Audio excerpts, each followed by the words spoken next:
Radio Reserva Cultural de los Altos, transmitiendo las voces del saber.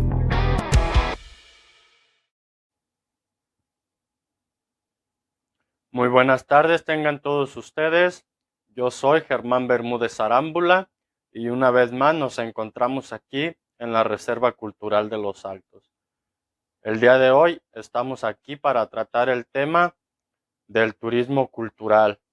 Un tema que creo que a todos los alteños, a todos los allenses, nos debería de interesar demasiado, ya que es una puerta grande para nosotros y nuestro desarrollo económico, nuestro desarrollo artístico y nuestro desarrollo cultural. Esta nueva tendencia del turismo cultural trata sobre motivar a este sector a conocer los lugares históricos, aquellos lugares que atesoran los patrimonios de los pueblos. Siendo México uno de los países a nivel mundial más pedidos en el turismo, creo que es muy indispensable que todos los salteños nos demos a la tarea de trabajar este tema, tanto el sector público como el sector de empresas privadas, y llegar a explotar este nuevo modo al máximo. Tengo aquí a la mano dos pequeños libros que nos pueden ayudar. Si bien son basados en España, no debemos de olvidar aquí dos cosas. Número uno, España es a nivel mundial el país con más denominaciones de patrimonio de la humanidad.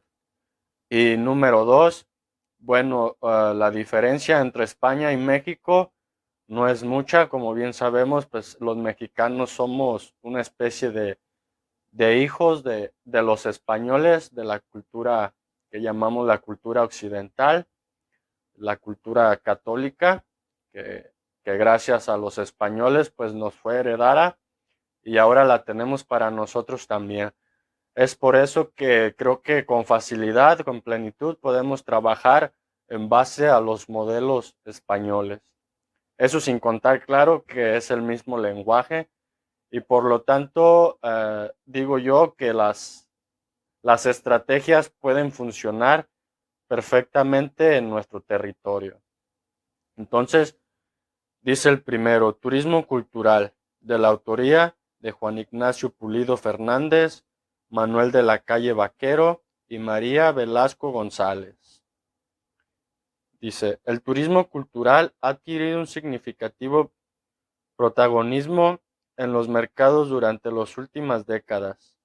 Lo cultural es para un volumen creciente de turistas la principal motivación de su viaje, lo que convierte a la cultura en un motor extremadamente potente para la industria del turismo.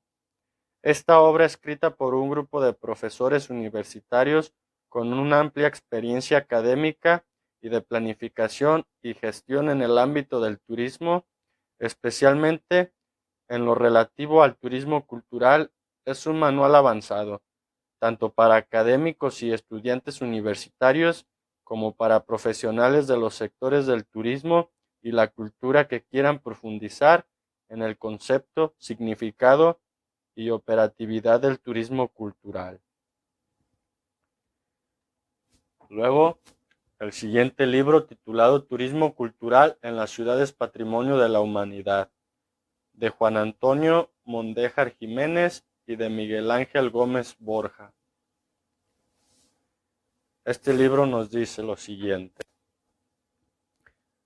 El reconocimiento como ciudad patrimonio de la humanidad por la UNESCO es un privilegio del que gozan solo unas cuantas urbes españolas.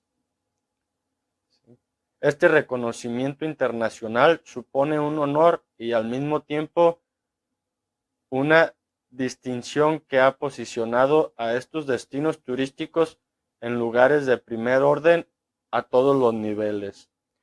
Precisamente los avances que en los últimos años se han experimentado en el ámbito del turismo tanto desde el punto de vista de la oferta como a nivel de la demanda, están poniendo de manifiesto nuevas necesidades y al mismo tiempo revelan una exigencia de los gestores implementados en actividades turísticas en aras a la adopción de nuevos planteamientos y estrategias, especialmente en los destinos declarados Patrimonio de la Humanidad por la UNESCO.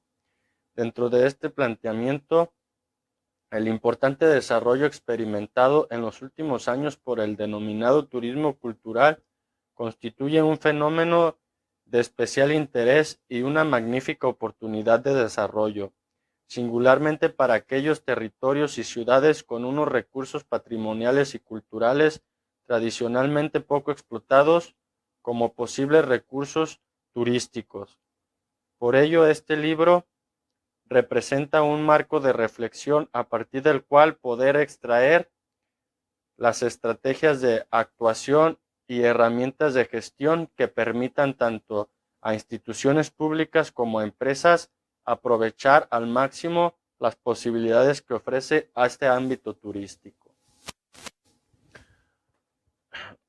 Creo yo que Ayotlán tiene un gran potencial en este ámbito, porque si nosotros pensamos en Ayotlán como un pueblo en el que se va a desarrollar, no sé, grandes empresas tecnológicas o grandes empresas de cualquier tipo, pero transnacionales, creo que simplemente es una visión muy errada. Ayotlán no tiene ese tipo de potenciales, no tiene ese tipo de inclinaciones y creo que deberíamos de pensar y de replantear nuestro desarrollo, nuestro destino, nuestro futuro y nuestro ámbito económico. Pienso yo que la producción agrícola, la producción ganadera, con nuevas tecnologías, son una de las grandes opciones y por supuesto la otra es la del turismo cultural. Si bien nuestra infraestructura es pobre, nuestra riqueza cultural se encuentra en las prácticas tradicionales de la misma gente. Sí, nosotros tenemos una serie de prácticas, de festividades que son nuestro patrimonio inmaterial. Creo que de ahí podemos dar partida, sacar un gran provecho y por supuesto debemos de trabajar muchísimo en nuestra infraestructura, pero manteniendo esta visión que yo les digo de ser pueblerinos, ¿sí? No necesitamos una infraestructura futurística, ni mucho menos, sino simplemente permanecer como lo que somos, un pueblo tradicional y convertir nuestro pueblo en un ambiente denominado ambiente rústico, ¿sí? Una arquitectura rústica, una arquitectura, llamémosla poscolonial o como a mí me gusta llamarla, una arquitectura alteña, si bien no es propia de algo exclusivo, sí podemos denominarla así por tanto por la locación como por la fecha en la que se da.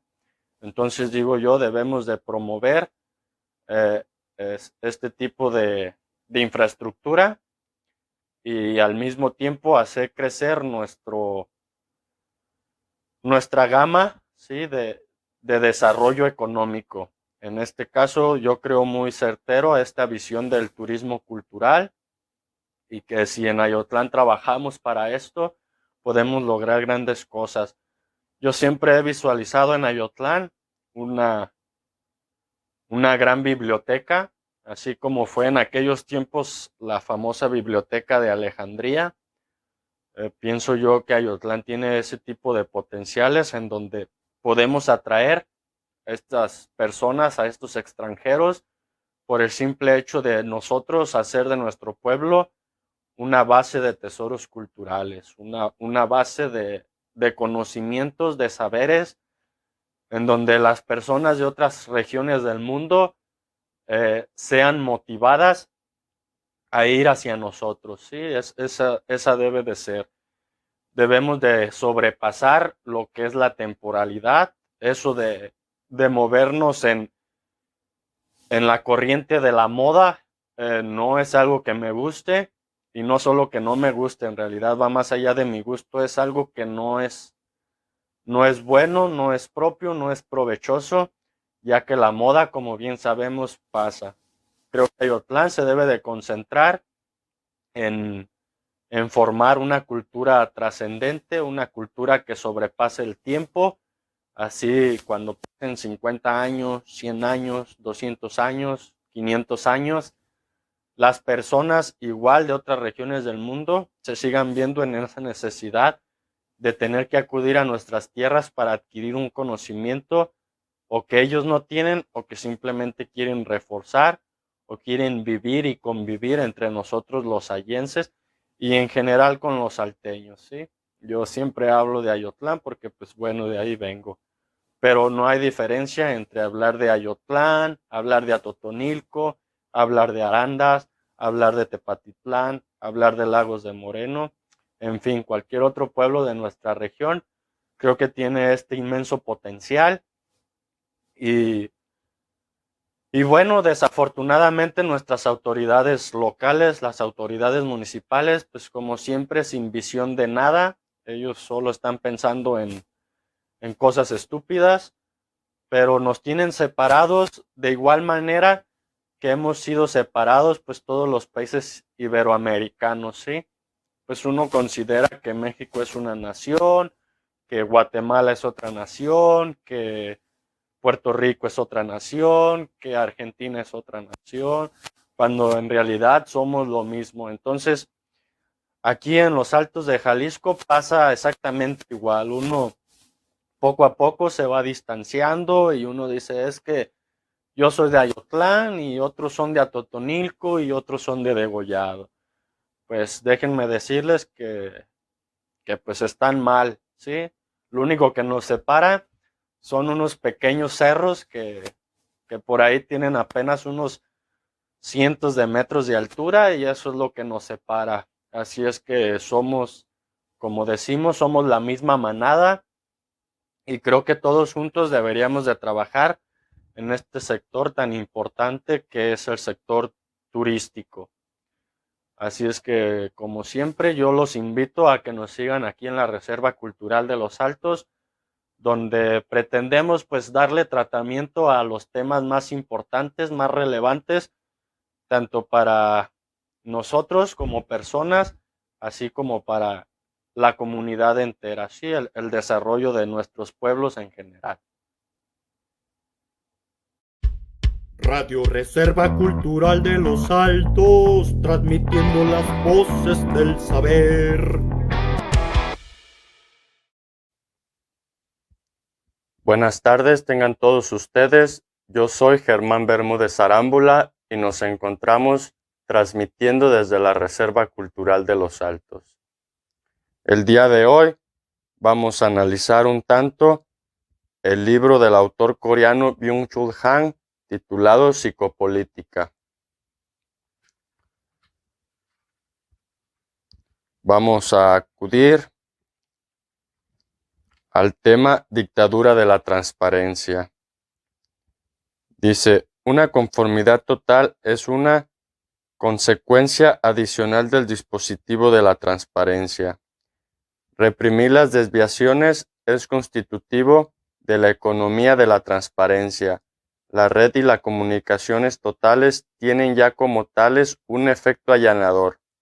Generan un efecto de conformidad, como si cada uno vigilara al otro, y ello previamente a cualquier vigilancia y control por servicios secretos. Hoy la vigilancia tiene lugar también sin vigilancia, como por obra de moderadores invisibles. Se allana la comunicación y se la reduce al acuerdo general.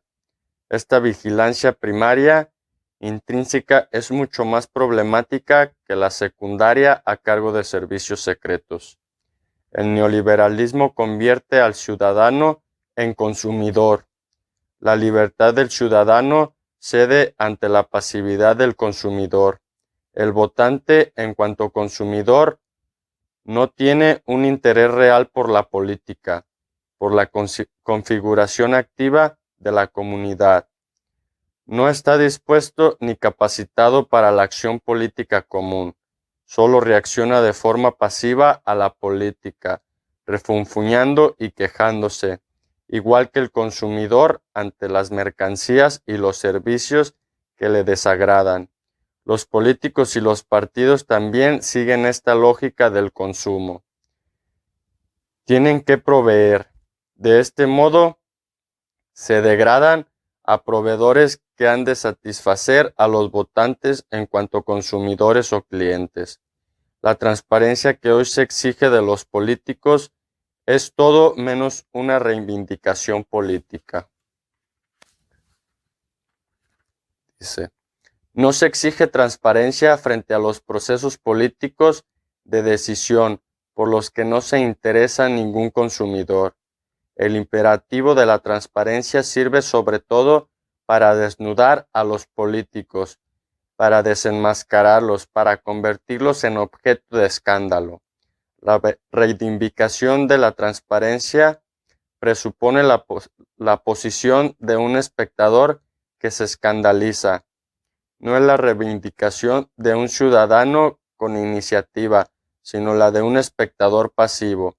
La participación tiene lugar en la forma de reclamación y de queja. La sociedad de la transparencia, que está poblada de espectadores y consumidores, funda una democracia de espectadores. La autodeterminación informativa es una parte esencial de la libertad. No obstante, se trata de una época en la que se creía que había que enfrentar al Estado como una instancia de dominación que arrebataba información a los ciudadanos contra su voluntad. Hace mucho esa época quedó atrás.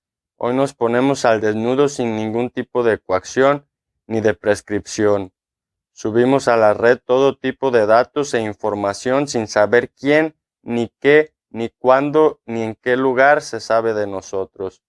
Este descontrol representa una crisis de la libertad que se ha de tomar en serio. En vista de la cantidad y el tipo de información que de forma voluntaria se lanza a la red indiscriminadamente, el concepto de protección de datos se vuelve obsoleto. Nos dirigimos a la época de la psicopolítica digital. Avanza desde una vigilancia pasiva hacia un control activo. Nos precipita a una crisis de libertad con mayor alcance, pues ahora afecta la misma voluntad libre. El Big Data es un instrumento psicopolítico muy eficiente que permite adquirir un conocimiento integral de la dinámica inherente a la sociedad de la comunicación. Se trata de un conocimiento de dominación que permite intervenir en la psique y condicionarla a un nivel pre-reflexivo. La apertura del futuro es constitutiva de la libertad de acción. Sin embargo, el Big Data permite hacer pronósticos sobre el comportamiento humano. De este modo, el futuro se convierte en predecible y controlable. La psicopolítica digital transforma la negatividad de la decisión libre en la posibilidad de un estado de cosa. La persona misma se positiviza en cosa, que es cuantificable, mensurable y controlable. Sin embargo, ninguna cosa es libre. Sin duda alguna, la cosa es más transparente que la persona. El Big Data anuncia el fin de la persona y de la voluntad libre. Todo dispositivo, toda técnica de dominación genera objetos de devoción que se introducen con el fin de someter. Entonces, ¿qué es lo que nos está diciendo el autor en este punto? Dos cosas a rescatar de este fragmento. Número uno es que en la actualidad encontramos que en el ámbito de la política siempre se maneja el concepto de transparencia y se exige transparencia. Pero lo que no nos damos cuenta es que lejos de ser una proposición real, es un mecanismo para exponer al otro, al que siempre escuchamos a los partidos políticos decir al contrincante, a la oposición. Es decir, los partidos políticos no exigen la transparencia por el bien del pueblo, sino para exponer a sus rivales y así tener un modo de sacarlos de la jugada. Aquí hay que reflexionar sobre esto porque no es lo mismo a que los partidos políticos hagan las cosas por el bien del pueblo a que lo hagan por el propio bien del partido. A mí que me gustan mucho los ejemplos, aquí voy a poner un ejemplo. Digamos que yo soy un vendedor de frutas y verduras y tengo un vecino. Entonces en otra colonia existe otro vendedor de frutas y verduras. Ese otro vendedor yo lo descubro robando la casa de mi vecino y yo hablo a la policía. Aquí hay dos motivos por los cuales yo pude haber llamado a la policía. El primero, y el cual es el realmente honesto, es que yo estoy preocupado por mi vecino y yo cuido de mi vecino. Entonces yo hablo a la policía para que atiendan el asunto. La siguiente posición, la número 2, es esta. Encuentro a ese otro vendedor de frutas y verduras robando la casa de mi vecino y yo hablo a la policía no porque esté preocupado por el bienestar de mi vecino, sino porque ese otro vendedor de frutas y verduras es mi rival y yo quiero quitarlo, ¿sí? Quiero sacarlo del camino. Entonces aquí yo he encontrado la oportunidad para hacerlo. Quiero que se den cuenta que en ambos ejemplos yo estoy hablando a la policía. Que en ambos ejemplos esa otra persona, ese otro vendedor de frutas y verduras ha actuado incorrectamente. Pero de estos dos ejemplos que yo puse, en el primero yo actúo con honestidad, con virtud, mientras que en el segundo yo actúo viciado. Es decir, mi verdadero fin no es el de cuidar y velar a mi vecino, sino el de quitar del camino a mi competencia. Y lo siguiente que podemos rescatar de este fragmento leído es la relación que tenemos entre la data, ¿verdad? Que son estas grandes bases de información, con lo que se conoce como psicopolítica.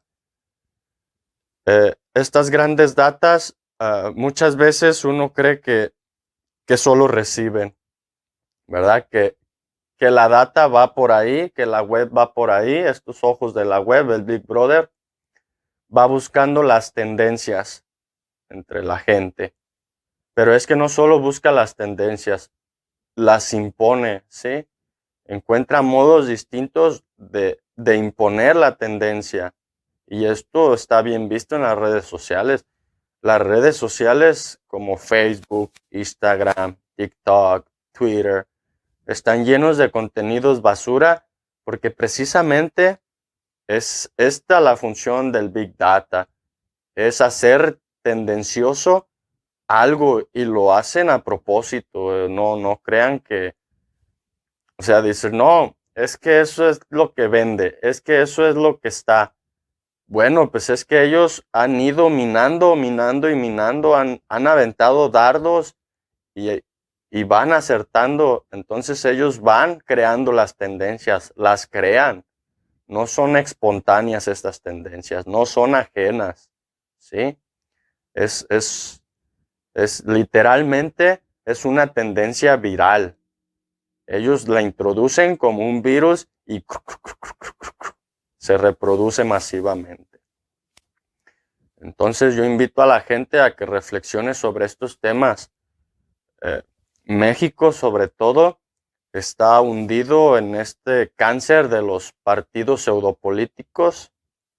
Digamos que el Estado mexicano está copado por la partidocracia. ¿Y qué es la partidocracia? Bueno, la partidocracia es el poder ejercido desde las cúpulas cerradas de los líderes de los partidos políticos, ¿sí? Que no nos vengan a contar que el partido tal o cual representa al pueblo, porque eso es completamente falso. Los partidos políticos se representan a sí mismos, tienen sus propios fines, sus propios intereses, siempre ajenos a los intereses del pueblo. Es por eso que siempre vemos que Morena ya denunció a los del partido del PRI por tal o cual razón, ¿verdad? Y luego que los del partido del PRI ya denunciaron a los del partido del PAN por tal o cual razón. Y luego que los del partido del PAN ya denunciaron a los del PRD por tal o cual razón. Y luego los del PRD ya denunciaron a Morena por tal o cual razón. ¿Sí? Pero aquí debemos de tener en cuenta que lo que estos partidos hacen no es pensando en el bienestar del pueblo. Es una manera de quitar, ¿sí? Exponen a su oposición, a lo que entre ellos llaman oposición, y al exponerla ante un público completamente pasivo, yo digo un público ignorante, porque el pueblo mexicano es ignorante en el tema de la política. Creen que hacer política es ponerse una gorra, una playera y andar sacudiendo matracas en el nombre de los partidos políticos. Eso no es política. Entonces los mexicanos son ignorantes en la cuestión de la ciencia política. Y lo que sucede es que estos se aprovechan y entonces vemos que la gente del pueblo empieza a adjudicarse problemas que no le son, cuando en el fondo todos los partidos políticos son oposición del pueblo real, del pueblo mexicano, ¿sí? Ellos no trabajan para los intereses del pueblo, trabajan para los intereses de sus propios partidos. Ellos traen sus propias ideas, traen sus propias fantasías guajiras que nada tienen que ver nunca con el pueblo. Entonces, aquí en la Reserva Cultural, como siempre, invitando y volviendo a invitar a la gente a que use la razón y el entendimiento, ¿sí? Razón y entendimiento. Las cosas se razonan, las cosas se razonan, las cosas se razonan y ya después se alcanza el entendimiento, ¿sí?